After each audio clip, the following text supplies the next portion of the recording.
Hello everybody and welcome to Priscilla and Emily's channel. As promised, this is going to be our first video, or our first actual video about something. And like we said, the topic is nose jobs! Woo! Cheers to that. Today we're celebrating 1 year anniversary of Priscilla's nose job. I literally had my nose done March 9th, 2015. Yeah. So basically this episode we're going to each tell our own story. I've also got a nose job. We kind of bonded on that when we became friends. First things first, there's all of this negative stigma about plastic surgery. And I just don't get it. Why does someone care what someone else chooses to do with their body? 9 times out of 10, you've had braces. That's the same thing. Your parents spent $6 grand to give you the smile of their dreams. That is a cosmetic dentistry procedure. I just always like to bring that up because people are always like, I can't believe you would touch your face and change something. Meanwhile, you already moved bones around. You might have even got some bones pulled out. I sure did. I don't like people saying that anyone who gets plastic surgery is insecure, lacks confidence, hates themselves. If anything, it was at the point where I finally was confident enough to admit I wanted to change my nose when I got it done. Earlier on, I feel like I didn't want to be one of those girls, and then I realized, hey, you can be any combination of person you want to be. You can be intelligent, you can like math, you can like science, you can like lipstick, you can like a big fat booty, all in the same fucking You like all cube. those things. It's not A, B, C, or D when it comes to human beings. So just because I get something done doesn't mean I'm a bimbo, it doesn't mean I'm stupid, it doesn't mean I'm vain, it doesn't mean I'm not also donating money to causes, because people also assume that if you get something done, in terms of plastic surgery, people are always like, well, why wouldn't you spend the money on something better? We spend money on random shit all the time. What I spend my extra, fun money or my want money, whether that's a car or that's a vacation, I chose to get a nose. I don't know. It's just mind-boggling to me. It has nothing to do with you. I also got these done. No, she didn't. Just kidding, my dimples are all natural. Take shots out of these bad boys. That's how I feel. That's my opinion on the issue. I just don't. You say that someone who's insecure changes something about themselves. I say it tells me that you're insecure if you care about another woman changing something about herself. As a strong, confident woman, why the hell, I'm gonna say a better bad word, why the hell do you care what another chick is doing to her body? I just can't process. It does not compute. I hate that. I think plastic surgery is great if that's something you want to do, if you think it through. What I don't like is people who lie about plastic surgery. I think that's really whack. And people always say it's gonna affect little girls' self-esteem. If you're buying something brand new, it's gonna be nice. You buy a brand new car, you get your kitchen remodeled, etc. Everyone knows that if you spend money on something and buy it new, it's gonna be shiny, nice, whatever. I think teaching little girls that it's not paid for and that kind of walking around God bless me, he just blessed me with this more than you, I guess. That's what's gonna affect people's self-esteem.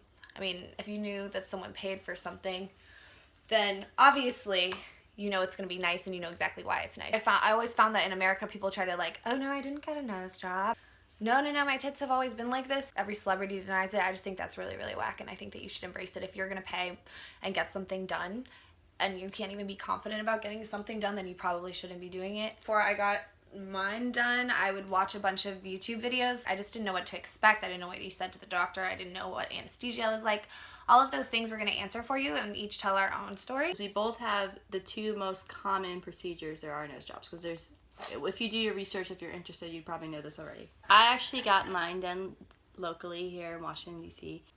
He's one of the best nose doctor here. His name's Dr. Nadiri. He was excellent. He's very professional. He did the whole digital pictures when we had our consultation, so I was able to see the before and after. And what I like about him is that he doesn't pack the nose. A lot of doctors pack noses, so it looks like little tampons up your nose in your nasal cavity, and then they pull it out. It hurts like fucking hell, and that's apparently the worst part. He doesn't do any of that, which was awesome, because besides the first week of being swollen, it was virtually painless. I had what you call a bulbous tip.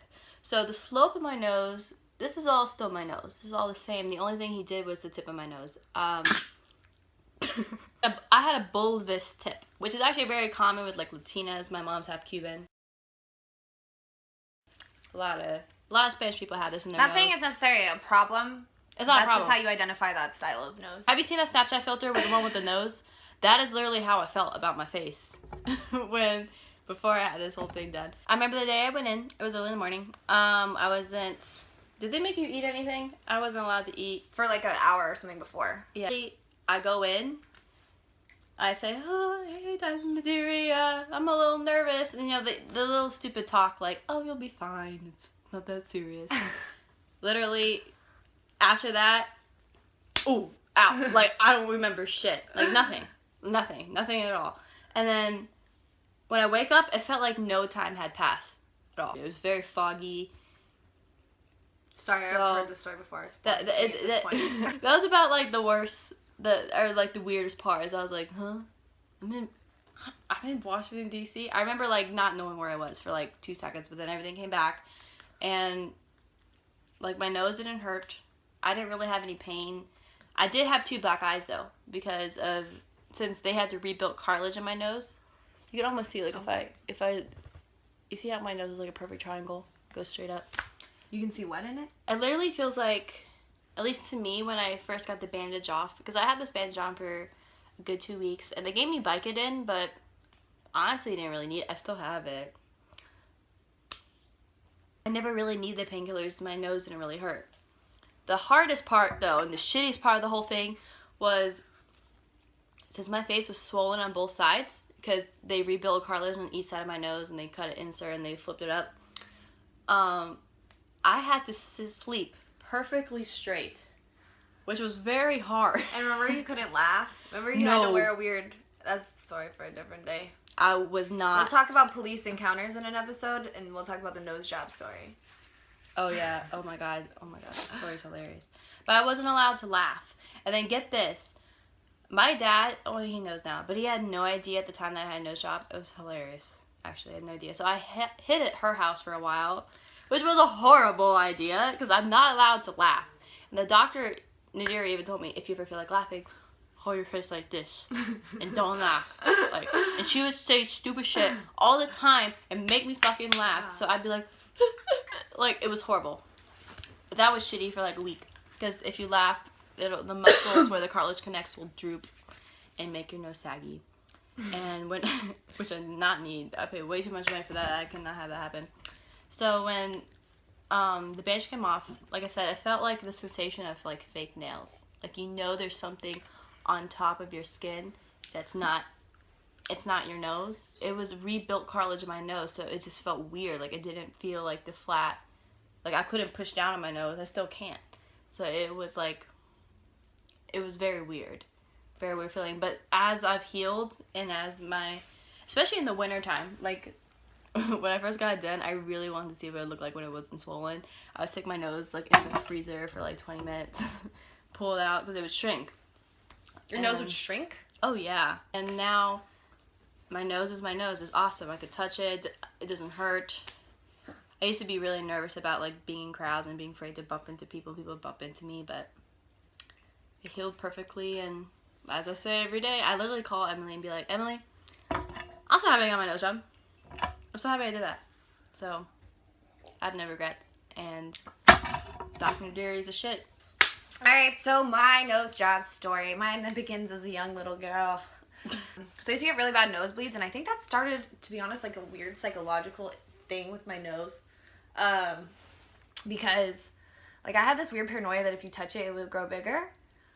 Which is, like, really, really not logical. What? Yeah. So one time I was at someone's, like, beach house with my 2 friends, and, like, one of my friends hit my nose, and I literally just started crying. Like, I truly believed this, but there was a little bit of a bump there, and I didn't like it. On top of that, I couldn't, like, really breathe good when I ran. I've been to an ENT before I went to a plastic surgeon, so I have a deviated septum, which, by the way, is a celebrity cop-out. You do not have to touch the aesthetics of your nose if you're gonna just fix a deviated septum. Like, you can choose to do both in the same operation while you're under the same anesthesia, but That's true. you can fix a deviated septum Without changing it has nothing to do with that. I ended up going to an ENT when I was like 18 or 19. Mostly because like one of my nose, like I could only breathe out of one side of my nose, and the guy's like looking up there. It's like, yeah, you have a deviated septum. It's deviated to the right or the left or whatever it was. So I'm hoping, I'm like, so it, like, can insurance cover you to fix that? And then I'll just get a nose job at the same time, take off the bump, which I really just hated this bump on my nose. It doesn't even make sense why. Like, there's so many things about myself that I don't necessarily like, but that was something that I genuinely felt like it needed to be changed. I couldn't smile in pictures with people. I'd be that really sad person in all the photos, like. So I went to the ENT, and he's like, no, like, insurance won't cover that. And I'm like, okay. So I, like, forget about it for a few years. And then I'm, like, thinking about it again. I'm like, I really want to do this. Like, I don't want the bump. So I'm just not going to have a bump. You know, you want fucking cucumbers, you go to the grocery store. You want to lose a bump on your nose, you set up an appointment to lose the bump on your nose. But her nose was the dorsal hump. Oh, yeah. Okay, so we forgot to explain. Bulbous tip, Priscilla. Dorsal hump, me. Those are the two flawed noses, which is obviously just a matter of opinion, but that's just what a doctor uses to, like, describe. So dorsal hump, that's what I have. So eventually I'm like, I'm gonna do it. I go to consultation, like, this is $8,000. I applied for, like, this thing called care credit, but at the time when I first went for this consultation, I didn't even have, like, a job. So they're like, no. Long story short, I Googled, like, places to go to get a nose job, and they're like, Beirut, Lebanon, the capital of nose jobs. And they're like, it's also cheap. Like, you know how you read the comments at the bottom of an article or something. I took a flight to Lebanon. By myself. Fucking crazy now that you think about, like, when I say it out loud, I'm like, the fuck? You're crazy.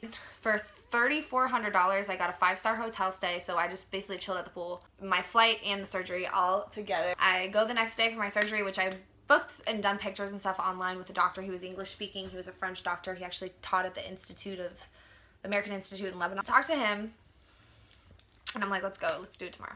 So we do it tomorrow. They're pretty more laid back about this. Like, it's really like, oh, let's go get some coffee tomorrow. Because, like, I would see women on the street with, like, their nose casts. We'd be like, hey, represent. So you didn't feel like a total asshole walking around. So I go in, and, like, we're doing the anesthesia. And he puts in the anesthesia, and I'm like, okay. The only thing I'm scared about is to be that person that wakes up mid-surgery and, like, feels everything, but they can't move, so they couldn't, like, say anything. That was, like, my biggest fear, and I'm like, I don't think this works on me. And he's like, 10, 9, boom. Next thing you know, I wake up, I'm, like, super groggy. I'm just like, whoa. And it must have been, like, at least another 45 minutes before I actually woke up. I just remember laying there, like, just too exhausted to move for a while. So eventually I do get up, and I have one of those things that you reel around. I always wanted to use one of those because I saw it on, like, hospital shows and stuff. Can you please look at Henry? That's just absolutely disgusting. Henry, get the fuck off my underwear. I rolled my little thing to the room next to me, and it was, like, a man getting tits. I'm not sure if he would still be considered a man at that point. I'm not sure what's politically correct, but either way, it was the guy getting his tits done. And the doctor, like, pulls me out. He's like, no, you can't go in there. And I'm like, what? He's like, no, like, it's sensitive, like, sex change. And I'm like, oh, okay. Now my nose job seems like nothing. He gave me pain medicine. I didn't even need it. I didn't even use it. I took the cast off, like, a day early because it was, like, coming off. And that's really it. I flew home, whatever, and life went on as normal. If you want to get your nose job, do it. If you're not financially stable, there's ways around it. Emily just told you a great example. She got a wonderful nose job, she paid less, and she got to travel doing it. I did. Me, I was a little pussy bitch, and, I wanted to be careful and make sure, because, my procedure was hard to begin with, so figure out what type of job you want to get done to your nose. Know, the steps that it takes, and even look at botched ones, see what people have done wrong. My doctor, if you're in this area, he's absolutely amazing. He also knows plenty of doctors in different states if you live somewhere else. He actually, there's a whole nose community of doctors that all know each other. Also, realself.com is kind of like a forum for people who've got plastic surgery. Some people, like, take their eyes out, like, as if you're not going to know who they are. But yeah, you can basically talk about it, get recommendations. It's kind of like a Yelp for plastic surgeons. Kind of crazy. But this is the modern era. And I was nervous. I really just didn't want to fit in the category of one of those girls, but who gives a flying fuck what anyone thinks about you? It was one of the best decisions I've ever made. I don't feel insecure turning to my side anymore. I don't, like, feel paranoid that if someone's gonna hit my nose, it's gonna, like, grow bigger. Or I I just can't believe like that. I really believe that was a scientific thing that could happen. But Yeah. whatever. I don't worry that one anymore. I don't either. worry anymore. So cheers to that. And if you have any questions, feel free to ask. We're pretty much open books. Happy birthday, Priscilla.